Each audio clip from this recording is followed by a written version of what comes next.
War. War never changes. Let me stop bullshitting. I absolutely love The Wire. The early to late 2000s crime drama has been highly regarded as one of, if not the greatest TV shows, not only of its era, but all time. And even though I haven't finished the entire show yet, I've decided to do what I always do, mindlessly ramble about how good it is on YouTube. Now, as I wrap up the show and find more interesting things to discuss, I'll create more videos about this wonderful show. But today we start from the beginning because I believe that The Wire has one of the greatest pilots that I've ever watched in my life. My name is Michael Clark. I am Milt. Let's talk about it. Bristow, talk to him slow. I tell her up to a pack. Her best friend told her she better get back. Okay. Hey. I tell her up to a pack. Her best friend told her she better get back. But before we start, if you like content like this and you're new to this channel, which you most likely are, seeing that 98% of you guys are new, then hit that subscribe button, hit the notification bell, join the family. We're on the road to 3K subscribers. We try to do this shit weekly, but let's get right into the video. The main narrative of the Wire series is split into two parts. The hard-bodied life of a Baltimore, Maryland drug dealer and the harsh reality of life as a member of the Baltimore Police Department. And this first episode sets the table for what will become one of the only interesting chess games that I've ever watched in my life. The opening scene depicts West Baltimore as this Wild West. A finesser by the name of Snot Boogie is murdered after trying to run off on a dice game, something that seemed to be a repeat offense for Snot around the corner of Fulton and Lexington. A witness to the murder would explain the entire ordeal, telling our series' quote-unquote good guy, Baltimore police detective Jimmy McNulty, that he would help out in any way he could but wouldn't rat anyone out.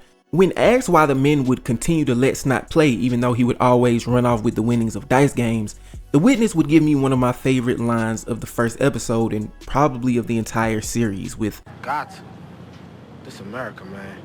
Painting a narrow view of the American dream. This first scene is also the first mention of the game, which is just short slang for the Baltimore drug trade. He obviously wasn't talking about the drug trade in this specific scene, but I've heard so much about this damn game that as soon as I heard the two words, my ears perked up like a damn dog. The rumblings of war in the first episode are pretty much why I decided to make this video. You have to remember that during this time, hell, I still don't think it's ended yet, but whatever.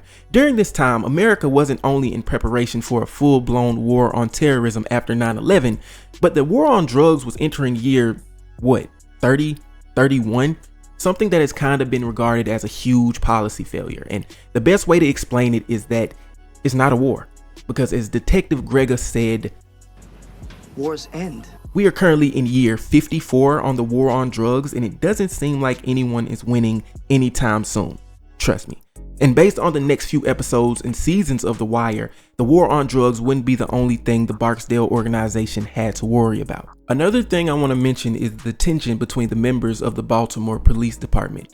After the not guilty verdict of DAngelo, who we will get into later, trust me, McNulty in his conversation with Judge Daniel Phelan about the case would send his department into a full hell dive. Because even though he might be right, he steps over a lot of heads to do so, which causes tension not only between him and Major Bill Rawls, but also between him and Detective Cedric Daniels. I believe that DAngelo is the most important character of the pilot episode.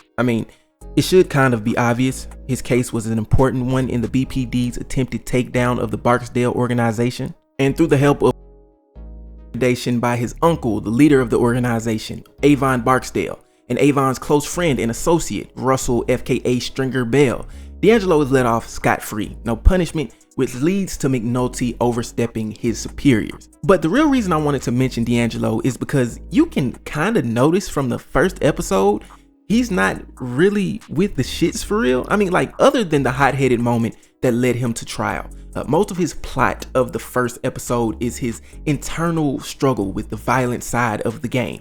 For example, him sparing Johnny's life after his second attempt at hustling them for drugs.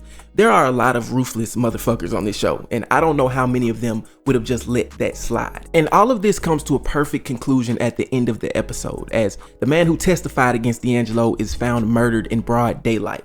DAngelo, who is in the area, sees the body, recognizes him, and puts two and two together before walking away, looking as if the man's spirit rose and jumped at him. The first episode of The Wire sort of feels like the first entree preparing you for one of the greatest meals of your life. It does a great job of setting up the potential drama that would arise from DAngelo, Stringer Bell, Avon, McNulty, and the BPD, amongst other characters. Two characters I forgot to mention who shine throughout the pilot are Bodie and Wallace, the young pit dealers, the latter of whom DAngelo takes under his wing in the first season. This show is the shit, and I recommend you watch it like right now. If you enjoyed this video, like, comment, subscribe to the kid, join the family. We're on the road to 3K subscribers. My name is Micah Clark. I am Milk. I'll see you guys next time.